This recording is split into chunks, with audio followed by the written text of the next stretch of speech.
pedestrian traffic. So Mr. Bloom is going to return and join us, and he is going to have the occasion to see a former girlfriend who is going to also join us in just a minute. Terry Christensen joins us from Cornell University. We got Harvard, we got Cornell, we got Yale, we got the University of Chicago, we got them all. Cornell University in Ithaca, New York. She found reading Ulysses a highly emotional experience. Sometimes just wanting to get on with it, but mostly being blown away by the wonderful writing and imagery. And she's happy to be here. Terry Christensen.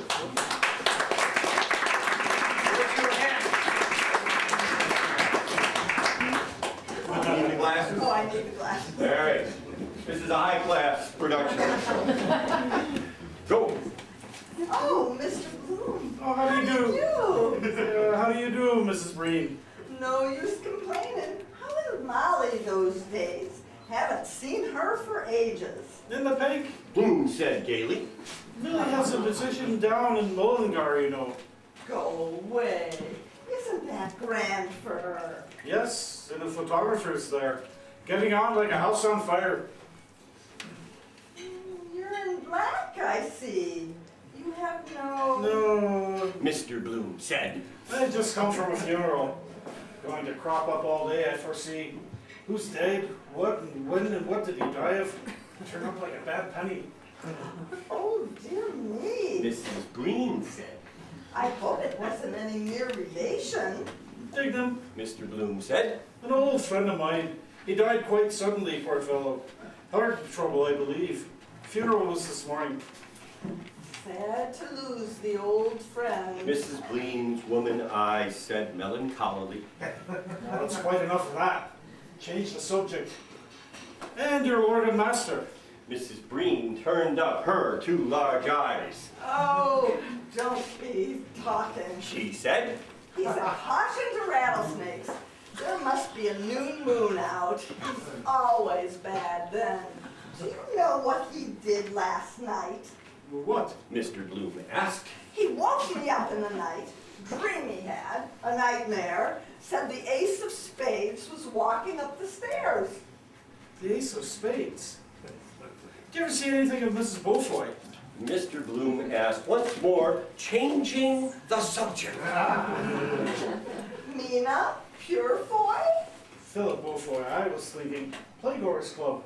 Yes. I just called to ask on the way over. Is she over it? She's in the Lion Inn Hospital in Hollis Street. Dr. Horn got her in. She's 3 days bad now. Ooh. Mr. Bloom said, his heavy, pitying gaze absorbing her news. His tongue flickered in compassion. I'm sorry to hear that.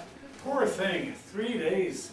That's terrible for her. Mrs. Breen nodded. She was taken bad on Tuesday. Mr. Bloom touched her funny bone gently, warning her. Mind, let this man pass. A bony form strode along the curbside from the river, starting with a rapt gaze into the sunlight. Tight as a skull piece, a tiny hat gripped his head. From his arm, a folded dust coat, a stick, and an umbrella dangled at his side. Watch him. He always walks outside the lampposts. Watch. Who is he, if it's a fair question? Is he Dottie? His name is Cashel Boyle O'Connor Fitzmaurice Tisdall Farrell. Mr. Bloom said, smiling. Watch. He has enough of them. She suddenly broke up. I must go. Goodbye. Remember me to Molly, won't you? I will. He watched her dodge through the passers towards the storefronts. Mr. Bloom walked on easily, seeing ahead of him in the sunlight the tight skull-piece, dangling stick, umbrella, dust coat. One way of getting on in this world. Poor Mrs. Purefoy. Methodist husband. Method in his madness. Eating with a stopwatch. 32 chews to the minute. Supposed to be well connected. Theodore's cousin in Dublin Castle.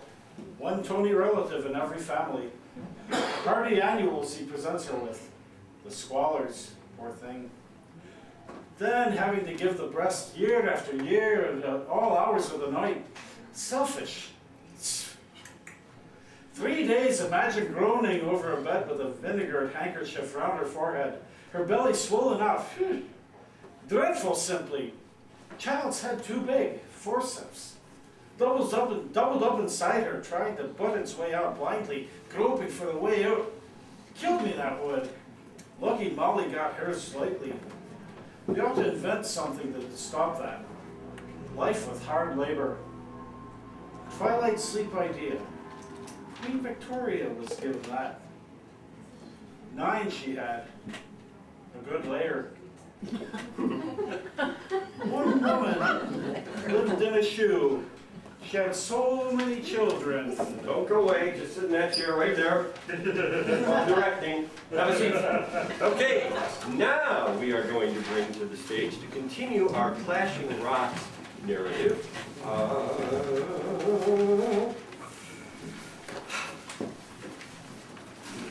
We're going to bring to the stage, here it is, a professional publisher and performance artist, Janice Cuthers, edits 2 literary magazines while running Scars Publications.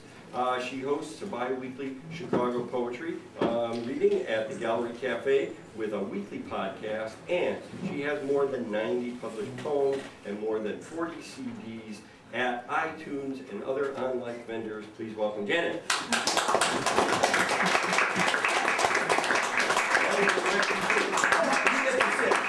You sit. It is your own thing, but then he's right after you, and then you're back. Oh, good. Well, that's okay. His heart was stirred. He pushed the door of the Burton restaurant. Stink gripped his trembling breath. Pungent meat juices, slop of greens. See the animals feed. Men, men, men.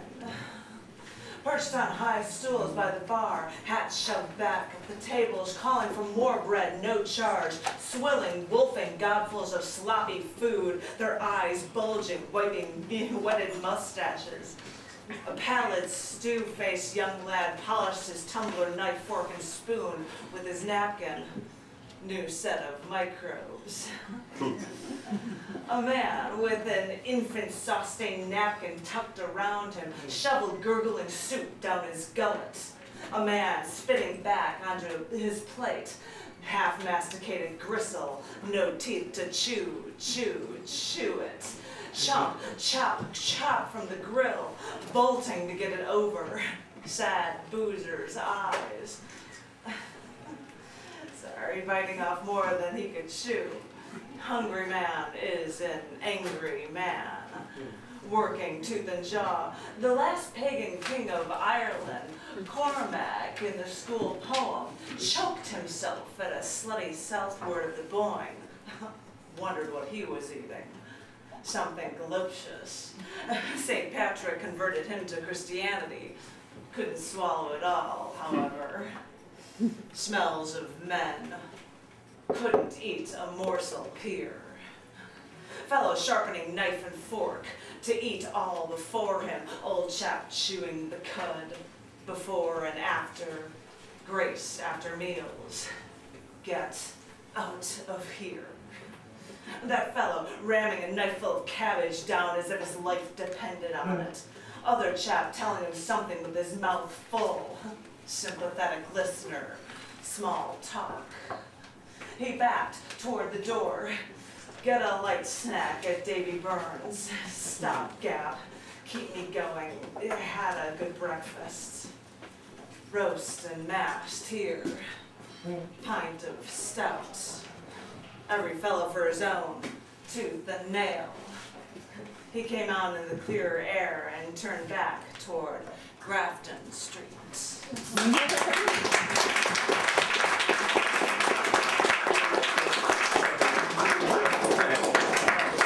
Bloom has a reminiscence to share.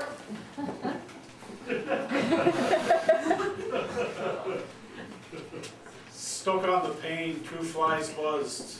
Stuck. Glowing wine on his palate lingered, swallowed. Crushing in the winepress grapes of Burgundy. Sun's heated as. seems to a secret touch telling me memory, touched his sense, moistened, remembered. Hidden under wild ferns on Howth, below us bay sleeping sky, no sound, the sky. The bay purple by the lion's head, green by Drumlick, yellow-green towards Sutton, fields of undersea, the line's faint brown in grass, buried cities. Pillowed on my coat she had her hair, earwigs in the heather scrub, my hand under her nape. You'll toss me all. Oh, wonder. Cool, soft with ointments, her hand touched me, caressed. Her eyes upon me did not turn away. Ravished over her I lay, full lips wide open, kissed her mouth. Softly she gave me in my mouth the seed cake, warm and chewed, mawkish pulp. Her mouth had mumbled sweet and sour with spittle. Joy, I ate it. Joy, young life, her lips gave me pouting. Soft, warm, sticky gum jelly lips. Flowers her eyes were, take me, willing eyes. Pebbles fell. She lay still. A goat, no one. High on Ben Howth, rhododendrons, a nanny goat walking sure-footed, dropping currants. Screened under ferns, she laughed, warm-folded. Wildly I lay on her, kissed her, eyes, her lips, her breasts, her stretched neck beating, woman's breasts full in the blouse of nun's veiling, fat nipples upright. Hot I tongued her, she kissed me. I was kissed, all yielding she tossed my hair, kissed, she kissed me and me now. Stuck, the flies buzzed.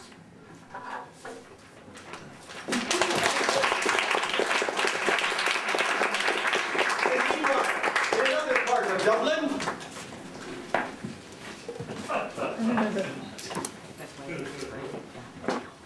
The blonde girl in Thornton's bedded the wicker basket with rustling fiber. Blazes Boylan handed her a bottle swathed in pink tissue paper in a small jar. Put these in first, will you? He asked. Yes, sir, the blonde girl said. And the fruit on top. That'll do, Gainclaw, Blazes Boylan said. She bestowed fat pears neatly, head by tail, and among them ripe, shamefaced peaches. Blazes Boylan walked there in new tan shoes about the fresh, fruit-smelling shop, lifting fruits, young, juicy, crinkled, and plump red tomatoes, sniffing smells. Healy's filed before him, tall, white-hatted, past Tangier Lane, plodding toward their goal. He turned suddenly from the chip of strawberries, drew a gold watch from his fob, and held it at chain's length. Can you send them by tram? No. The dark-headed figure under merchant's arch scanned books on the hawker's cart. Certainly, sir. Is it in the city? Oh, yes, Blazes Boylan said. 10 minutes. The blonde girl handed him a docket and pencil. Oh, well, will you write the address, sir? Blazes Boylan at the counter wrote and pushed the docket to her. Send it at once, will you? He said. It's for an invalid. Yes, sir, I will, sir. Blazes Boylan rattled merry money in his trousers pockets. What's the damage? He asked. The blonde girl's slim fingers reckoned the fruits. Blazes Boylan looked into the cut of her blouse. A young pullet. He looked at the red carnation from the tall stem glass. This for me? He asked, gallantly. The blonde girl glanced sideways at him, got up regardless, with his tie a bit crooked, blushing. Yes, sir, she said. Bending archly, she reckoned again fat pears and blushing peaches. Blazes Boylan looked at her blouse with more favor, the stalk of the red flower between its smiling teeth. May I say a word to your telephone, missy? He asked, roguishly.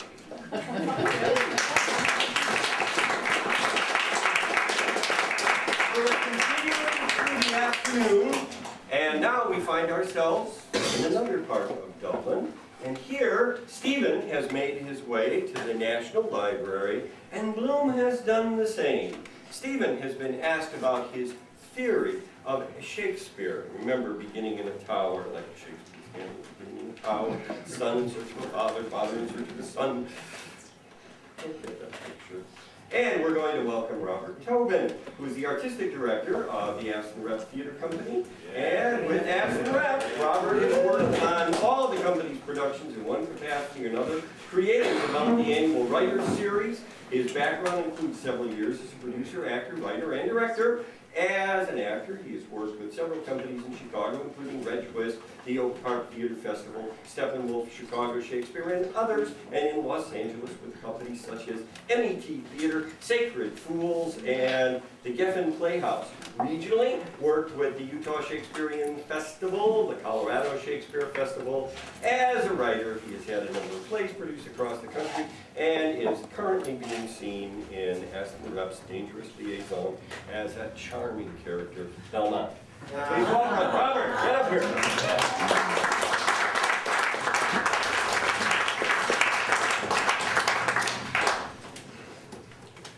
The play begins. A player comes on under the shadow, made up in the cast-off mail of a court uck. A well-set man with a bass voice. It is the ghost, the king, a king and no king. And the player is Shakespeare, who has studied Hamlet all the years of his life, which were not vanity in order to play the part of the spectre. He speaks the words to Burbage, the young player who stands before him, calling him by name.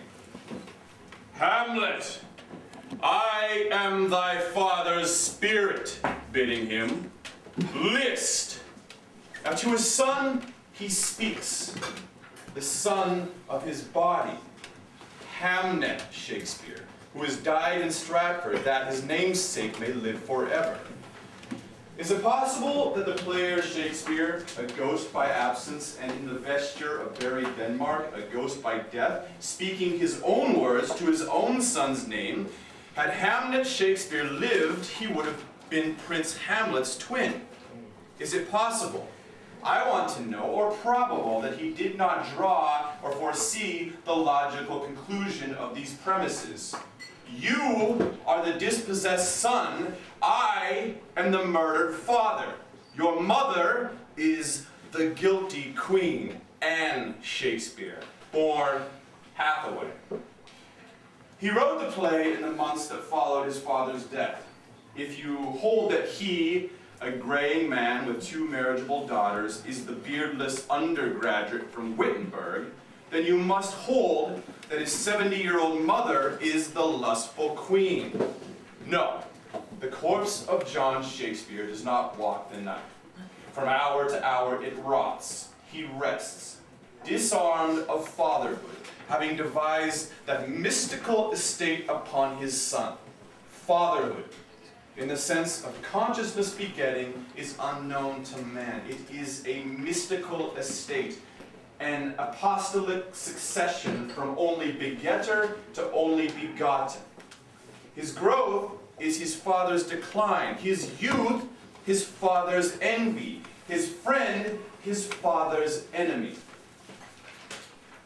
When Rutland, Bacon, Southampton, Shakespeare, or another poet of that same name in the Comedy of Errors, whoever wrote Hamlet, he was not the father of his own son, but merely, being no more a son, he was and felt himself the the father of all his race, the father of his own grandfather, the father of his unborn son, who, by the same token, never was born for nature. Hamlet, the Black Prince, is Hamnet Shakespeare. After God, Shakespeare has created most. He is all in all.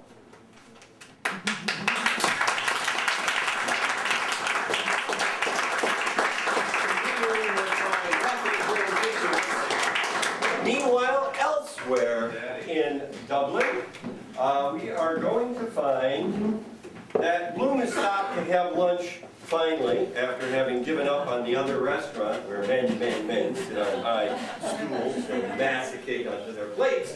And so, he's come to another place. But this establishment is being dominated by a one-eyed patriot, a cyclops of sorts, and the rumor has begun to spread.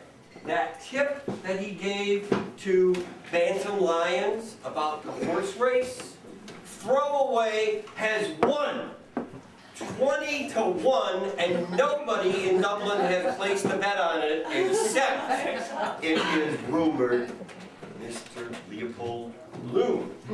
And so, to carry us forward at that moment in our narrative, please welcome Rory Just. Rory is an actor, playwright, teacher in Chicago. He's a film producer at Oracle Productions and curating film screenings for up-and-coming directors. He is currently being seen in the American play at Oracle Theater until August the 1st, and later he will be appearing in Theater on the Lake.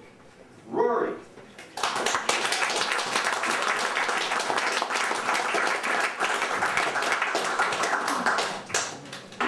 Exercise I do with my students, and I said when I have to read someone else's paper aloud to them, and I say, when you get to a run on set, so you're getting starting to get, when you see the person reading to is getting a little bit out of breath, that's a sign you need to do something about it.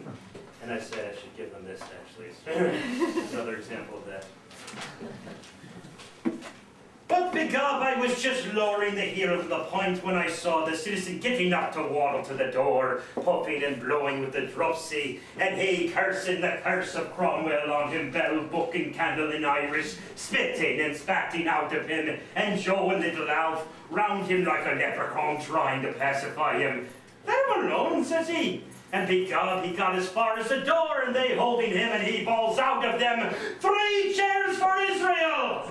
Arrah, sit down on the parliamentary side of your arse for Christ's sake, and don't be making a public exhibition of yourself. Jesus, there's always some bloody clown or other kicking up a bloody murder about bloody nothing. God, it turned out to be the porter sour and... Sorry, it turned the porter sour and it got so it would. And all the ragamuffins and the sluts of the nation round the door, and Martin telling the Jarvey to drive ahead, and the citizen bawling, and Alf and Joe at him, and wished and he on his high horse about the Jews and the loafers calling for a speech, and Jack Power trying to get him to sit down on the car and hold his bloody jaw, and a loafer with a patch over his eye starts singing, "If the man in the moon was a Joe, Joe, Joe," and the slut shouts out of her, "Hey, mister, your fly is open, mister." And says he, Mendelssohn was a Jew, and Karl Marx and Spinoza, and the Savior was a Jew, and his father was a Jew, your God. He had no father, says Martin. That'll do now, drive ahead. Who's God, says the citizen. Well, his uncle was a Jew, says he. Your God was a Jew. Christ was a Jew like me.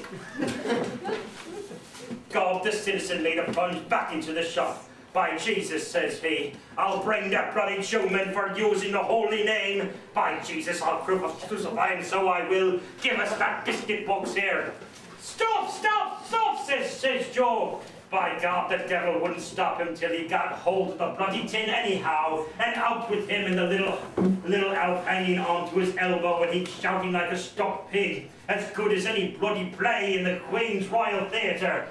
Where is he till I murder him? And Ned and JJ paralyzed with laughing. Bloody war, says I'll be in for the last gospel. But as luck would have it, the Jarvey got the nag's head round the other way and off with him. Hold on, citizen, says Joe. Stop!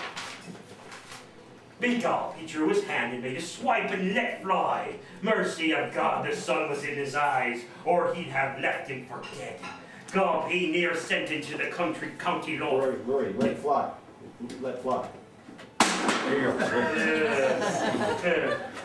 The bloody nag took fright and the old mongrel after the car like bloody hell, and all the populace shouting and laughing, and the old tin pots clattering along the streets. Perhaps. The catastrophe was terrific and instantaneous in its effect. The observatory of Dunsink registered in all 11 shots, and there is no record extent of this similar seismic disturbance in our island since the earthquake of 1534, the year of the rebellion of Silken Thomas.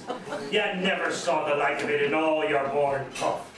God, he got that lottery ticket on the side of his pole. He'd remember the gold cup, so he would. But begob the citizen, he would have been land for assault and battery, and Joe for aiding and abetting.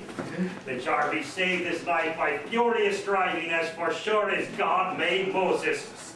What? Oh, Jesus, he did. And he let a volley of oaths after him.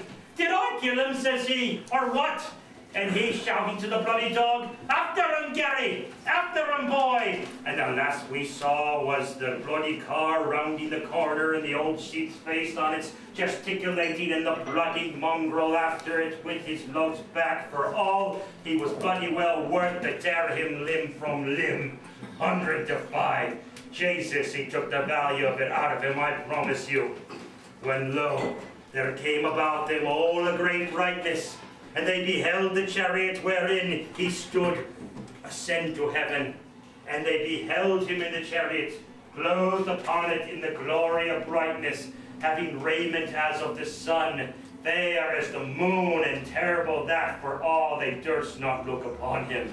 And there came a voice out of heaven calling, Elijah, Elijah, and he answered with a main cry, Abba, Adonai! And they beheld him, even him, Ben Bloom Elijah, amid the clouds of angels descend to the glory, to the brightness at the angle of 45 degrees over Donahue's in Little Green Street, like a shot off of a shovel.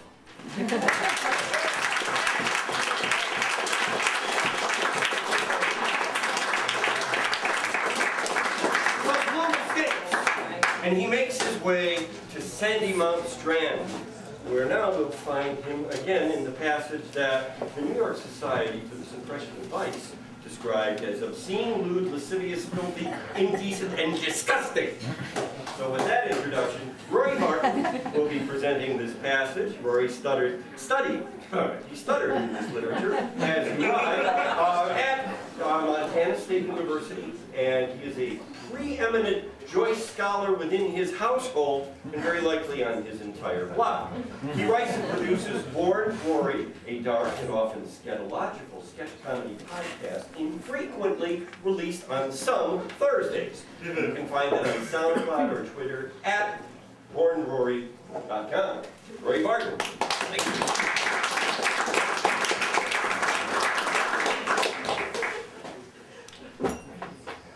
The summer evening had begun to fold the world in its mysterious embrace. Far away in the west, the sun was setting, and the last glow of all too fleeting day lingered lovingly on sea and strand, on the proud promontory of dear old Hoth, guarding, as ever, the waters of the bay, on the weed-grown rocks along Sandy Mount shore, and, last but not least, on the quiet church, whence there streamed forth at times upon the stillness the voice of prayer to her who is in her pure radiance a beacon ever to the storm-tossed heart of man, Mary, star of the sea. The three girlfriends were seated on the rocks, enjoying the evening scene and the air, which was fresh, but not too chilly. Many a time and oft were they wont to come there to that favorite nook,